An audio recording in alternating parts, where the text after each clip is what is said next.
Yo, what's up, guys? We're back for week 2 of the Contender Series. So hit the like button, share the video, put a comment down below, and let's get into it. First fight of the night, Tommy Kouazi. He's going to be taking on Ramiro Jimenez, and two undefeated guys. That's the trend on this card. We got Kouazi, who's 8-0. He's 25, so young guy, good record.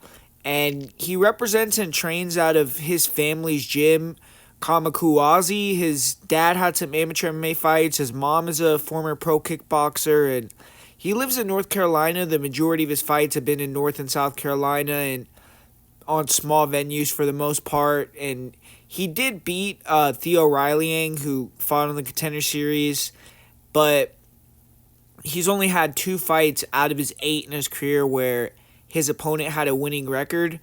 And this time he's going to have a 10-0 26-year-old Mexican fighter, Ramiro Jimenez, across from him. And Jimenez has a lot more impressive of a resume. He's been fighting on Combate for the most part. He's faced guys who are experienced, fighters with good records. He's coming in here off of a layoff, though. He hasn't fought since December of 2023. Since he's not that old, I feel like he should be better, if anything, but hopefully he didn't have a bad injury or anything that's going to hinder him going forward, or he just starts flat or whatever could happen. But between these two fighters, they're 19-0, 15 first-round finishes, so probably going to be a barn burner here, more than likely going to produce a contract winner, I would assume. And you look at Jimenez, technical brawler. He's a bit stiff defensively. He doesn't have the best upper body movement, but he's willing to get in your face. He'll bang it out. He comes forward with a jab, 1-2, nice short hooks, good uppercut, decent kicks. His head kicks are fast. Defensively, he is a little open and hittable. He'll stand in the pocket. He'll kind of wing punches. He could throw that lead uppercut and get countered. That's always a kind of dangerous attack to throw. But what Jimenez does have is that Mexican blood in him, man. He's able to bounce back, recover super quickly. He'll bite down on his mouthpiece and go to war. His conditioning is on point. And as far as grappling goes, his hips look heavy. He's shown good takedown defense. His last fight, he did get put on his back early, but not for long. He didn't accept bottom position. He was able to use a Kimura to scramble and then finish the fight, or scramble to the top and then finish the fight. He's not a big submission guy, but he has 3 submission wins, 2 Kimuras, so that's kind of his go-to. He looks solid overall. He has creative offense. He struggles versus guys that can move laterally and then come over the top with power, so angles, footwork are what Jimenez is going to probably have the most issues with. His grappling looked dangerous enough, but I still don't know if he can handle like a super good wrestler, but that's not the matchup that he has here. You look at Timmy, he's a wild man. He comes forward, he makes it a car crash on the feet, winging big punches, flying knees. He's reckless and hittable, but he's comfortable in the brawl. He loves to fight. He's willing to just get nasty and get in exchanges. And he's a little bit, once the fight gets going, he gets his timing. He's pretty good at making you miss, coming back with his own shots, but his style is dangerous, and he definitely is going to have some trouble, I believe, on the feet here against a more polished stand-up fighter. His wrestling is decent, but he's a little sloppy. Even though he's sloppy, he is relentless with his wrestling, so he's able to get guys down, and he could scramble. He's a good back taker, but his control isn't the most elite. And his last 2 fights really haven't even been fights. His opponents got put on their back within the first 10 seconds and got easily finished. So it's been a while since an opponent has put up any resistance against Kouazi. And I don't know how he's going to do if he has to go past the first round. Most of his fights are quick finishes. So I think Jimenez is the side. He's more polished. I think he can win the grappling. He probably can finish on the ground. And he isn't the best. Kouazi does look like a dog, so I feel like probably betting the under is a little bit better than betting on him to win outright, but ultimately I just think the skill gap is too big, and I think that Jimenez can find the finish, whether it's on the feet or on the mat. So I'm going with Jimenez in the first fight on this card. The second fight here, we got Josh Hokett. He's going to be taking on Guillermo Urel.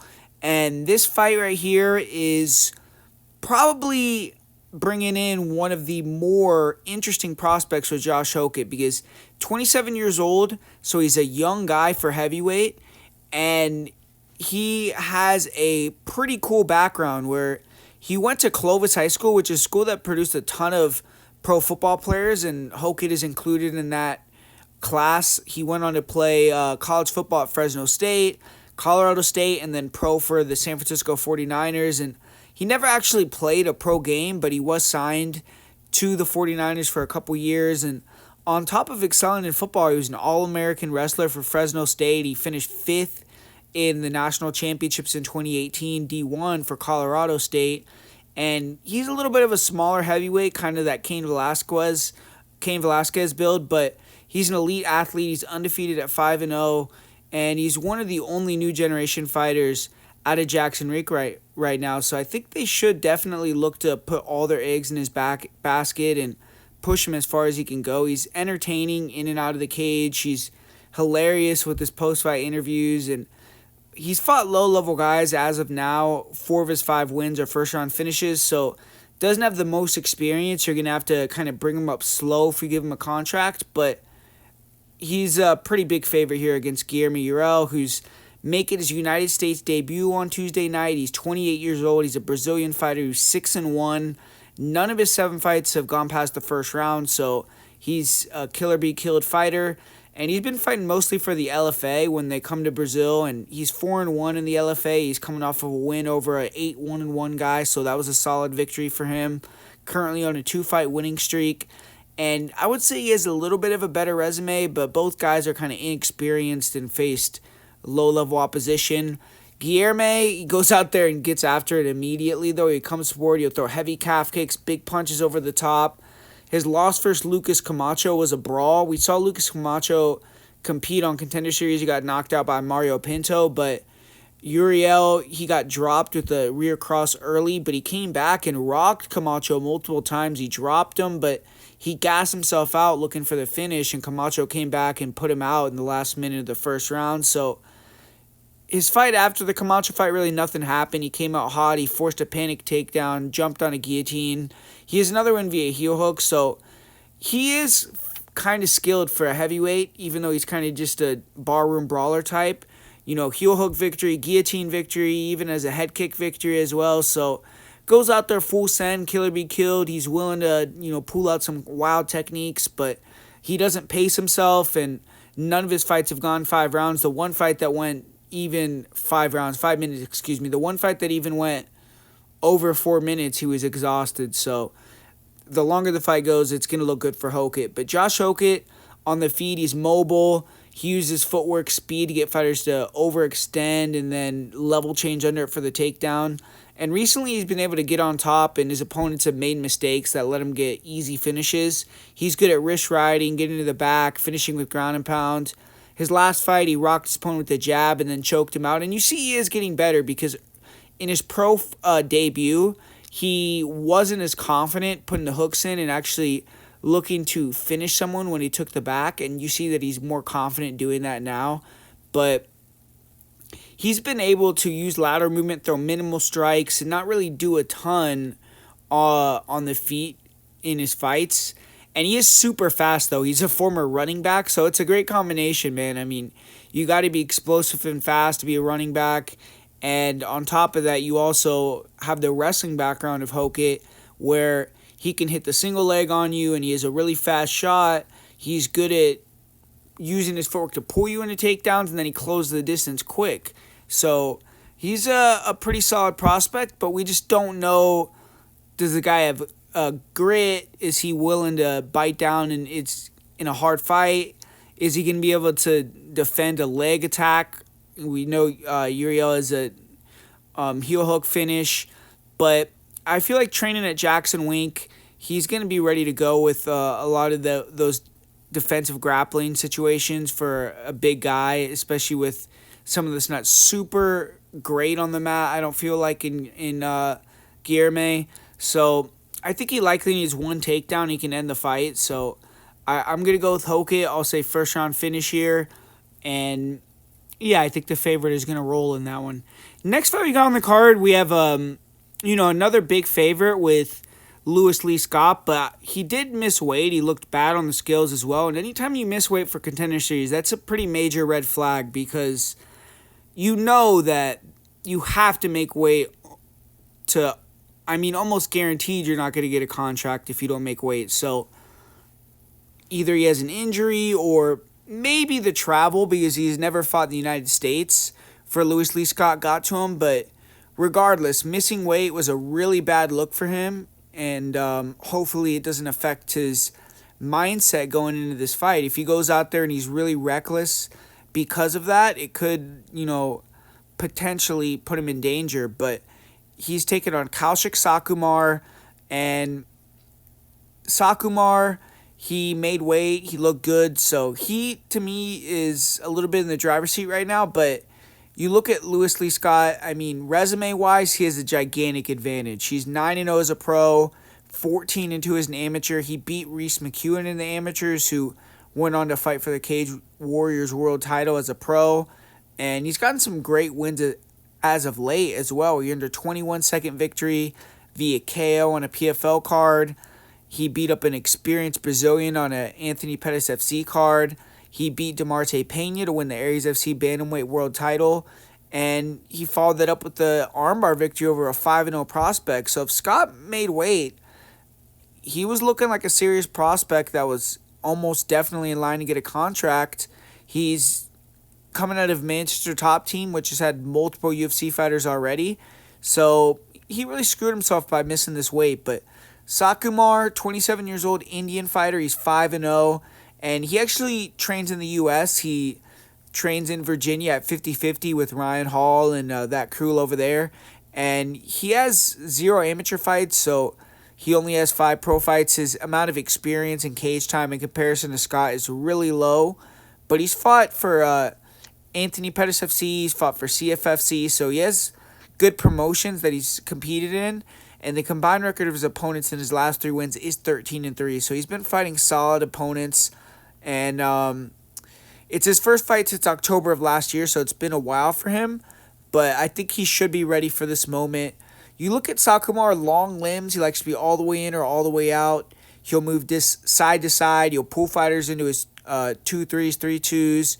Switch his stance as well. He'll try to give different looks. He'll mix in kicks. He's finished fights with knees as well. He'll throw fast step in knees, body head.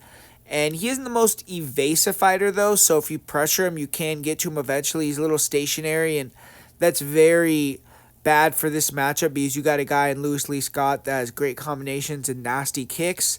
But Sakumar, he has a good high guard, but shots can get through, and he looks susceptible to leg kicks and body kicks. So as fights go on, if fighters slow down, his striking becomes more effective, but he has to take a lot of damage to get to that in a lot of his fights. And against better opponents, I don't think it's going to be as viable of a game plan to kind of Homer Simpson your way to a finish. But his last fight, he landed a nice knee in round 3, and he more shines on the ground, though.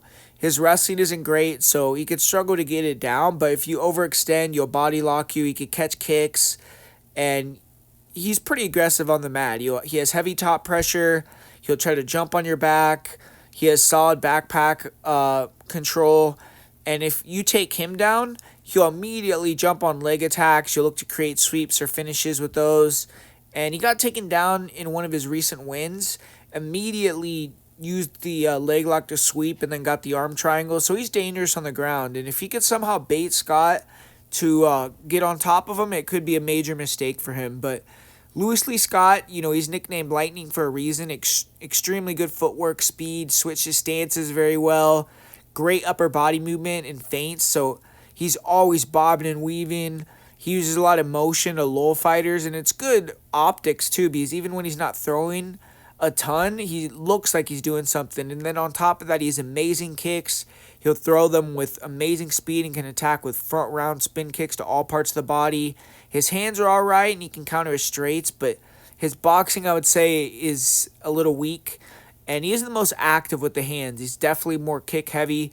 Fighters have to look to pressure Scott, catch him while he switches stances. And I imagine in this fight, Sakamar's going to be looking to catch a kick here. But Lee Scott has good wrestling, grappling, defense. He's been taken down in fights, but he's good at using his knees, elbows to do damage, deter you from wanting to get further takedowns and clinch him. And he's good at getting back up to his feet if you do get him on his back. And he'll use Kimuras and submissions to create space to get up. So he looks pretty polished everywhere. Clear favorite here, Lee Scott is. He's the way looser, slicker guy with the stand-up.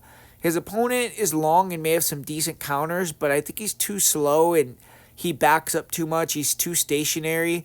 I think he's going to get blasted with kicks. And inside, both of them are dangerous, but Lee Scott's more aggressive and creative with his inside offense. And experience-wise, it's a major advantage for him.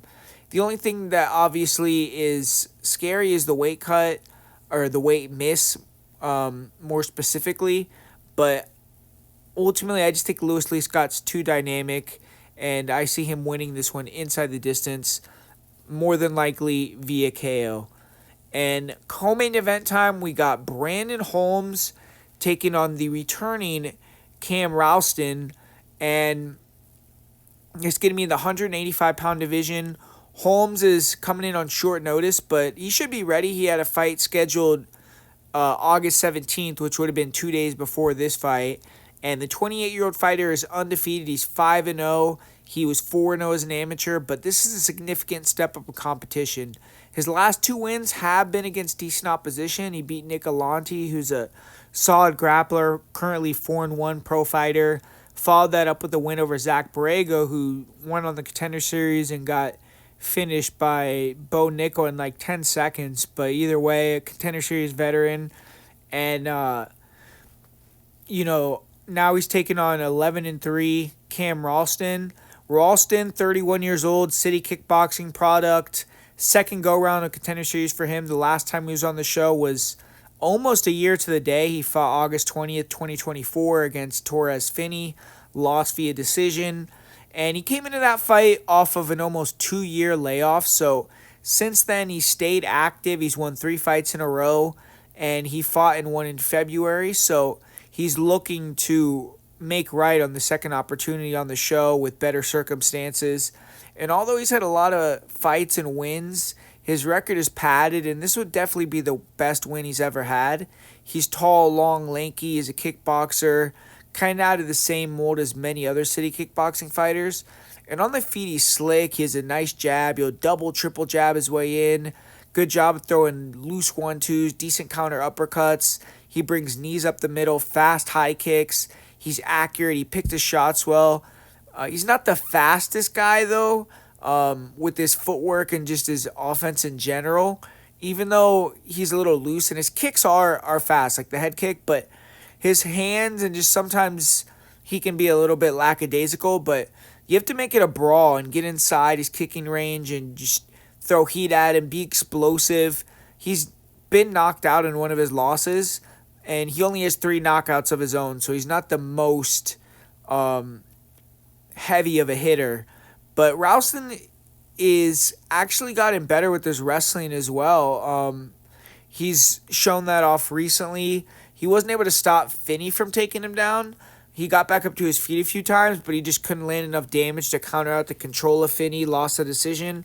And he's good at using the cage to stand up, and honestly, his anti-grappling isn't the worst, but recently he's been showing a lot of wrestling of his own. He's been getting finishes from the top position as well, so I'm fairly impressed with him. I think he's pretty skilled. He's good on the feet, and he blends the takedowns in well. He stays active for a higher weight fighter, and he has good cardio, but he doesn't want to go 0-2 on Contender Series, and we'll see if he can make do on this one. But Brandon Holmes, big fighter in his own right, and he's someone that is going to be able to match the height and probably be a little bit more physical strength-wise than Ralston. He's a southpaw, methodical pressure, good composure, durability. He hits pretty hard, good low kicks. He doesn't throw low kicks as often as I would want him to, but he has a nasty left body kick and head kick, and when he throws his kicks, they're dangerous. He doesn't throw a ton of offense on the feet in general, though, and I wish he was more active. Even his straight punches, they look very nice when he throws them, but they're just too few and in between. But Ralston is a very strong chin, and Holmes is a plotter. So Ralston's going to be moving, cutting angles. I think it's going to be hard for him to land on Ralston on the feet. But if Holmes gets in a punching range and throws heat on Ralston, he could potentially hurt him, because he is just that type of guy that seems like he has very elite power. I'm not sure if Ralston's going to be able to wrestle here. I think he has to win this one on the feet. Brandon Holmes, he's a strong fighter. He has good takedown defense. He doesn't wrestle much offensively, but he will push you against the cage, kind of try to wear on you. But I think Ralston on the feet, he has the speed, volume, and footwork edge. He needs to work the jab and use that jab to land the rear hand, then mix in calf kicks. He has to stay moving, cutting angles. He can't stand in front of Brandon Holmes. And for Holmes, he just has to keep on the pressure, pick his shots, look to hurt Ralston, and then eventually knock him out, or just have enough big moments to steal the decision. If he forces bad takedowns out of Ralston and he can stuff and get on top, could potentially be good optics for the judges as well. So the win path is there for both guys. As long as Ralston, I think, can stay moving and doesn't brawl with Holmes, he should be the better striker. He's longer, and it's just going to come down to if Holmes can land that equalizer and hurt Ralston or finish him. But I'm going to slightly lean with the underdog here, because I think he has more technical stand-up. I think he could hurt Holmes with long straights or a head kick potentially. Borrego had Holmes on skates a few times, so I think Ralston is a little bit better than Zach Borrego, and maybe he could find a finish in those moments. And Holmes has great conditioning. He comes for war, so it's going to be a great fight. But ultimately, I'm going to predict Cam Ralston wins either via knockout or decision. And finally, we have the feature bout. We got Manuel Exposito. He's going to be taking on Jose Delano. And yeah, man, this is the guy that everyone's looking at for this week of the Contender Series. Jose Delgado, I just said his name wrong twice, that sucks, but yeah, Jose Delano, man, I'm messing up right now, my bad, guys, but Jose Delano, yeah, he is the LFA champion. He's a former Shudo champion as well, and he's taking on the Argentinian Samurai Fight House champion, Manuel Exposito, and both fighters are experienced. You got 13-2 Exposito, but then Delano's 15-3, and he has a much stronger resume. He's fought against great opponents. He's beating guys that are already UFC level, that have fought in the UFC. He had a very good fight with Gabriel Santos that went back and forth. And you look at Manuel Exposito, he's gone 13-0 in fights outside the United States, but he's 0-2 in fights inside the United States. And those fights, he's fought better opponents. So a lot of his wins have been kind of lackluster victories in Mexico, Argentina, Brazil. So he has a lot to prove here. And you look at Exposito, he is a conditioned guy. He brings up pressure. He likes to back you up. He'll put you on the fence, kind of flurry with punches, use that to clinch up or go for the single leg. And he has decent counter-punching ability. But his main game is on the ground. He has good control. He has some submission prowess, but he's a little sloppy with his control in terms of when he tries to take the back or really hunt submissions. When he's, just trying to win the fight, he can hold you down, but sometimes he can get over-aggressive. His conditioning is solid, though. The main problem is just that he's super hittable. He will get wild close in the distance and get clipped. And he relies more on grit and aggressiveness to get things done sometimes. And as fights become higher level with him, I don't know if that's going to be enough. And he has been knocked out one time in his career. It was kind of a early stoppage, so he's pretty durable. But this is by far the best striker that he's ever fought. Jose Delano is a high-level striker who's very polished, experienced. He's won multiple 5-round decisions. He's beaten high-level opposition, and he's a guy that stays planted, ready to counter. He has good stance switch ability. He likes to stick at the edge of range, pull fighters into sharp punches, nice crosses, hooks.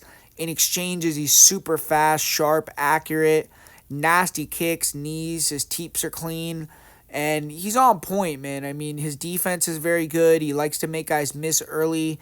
Footwork, subtle head movement, make you kind of blow your wad by not landing in the beginning, and then really pick it up, pressure you, and go to work. And he makes you pay with counters. His takedown defense is really good. I think it's going to be very difficult for Exposito to get takedowns. And I just think Delano is just next level in comparison to Exposito here. I think Delano could compete with guys in the UFC right now that are pretty good. So I see him getting out Exposito within the first 2 rounds, probably on the feet. I could see him finishing with the submission if he hurts him on the feet first, but I think regardless, the finish is going to happen because he rocks Manuel standing. And yeah, Delano should win the main event, I think, pretty easily. So there you have it, guys. That's the full card breakdown and predictions for Contender Series 2025 Week 2. Hopefully you enjoyed it. Hopefully you learned something off of this video. And I would say my most confident fighter that I think is going to win on this card is Jose Delano. And probably the second most confident would be Louis Lee Scott, but the weight miss is kind of throwing me off a little bit.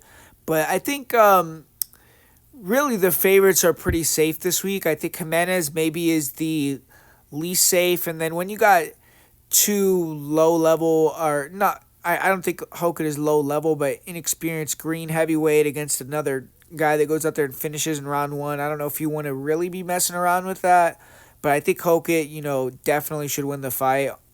And Louis Lee Scott as well. Rouston, I think, is a decent underdog shot. And then Delano is obviously my most confident pick. So there you have it, guys. Peace out. Talk to you guys later.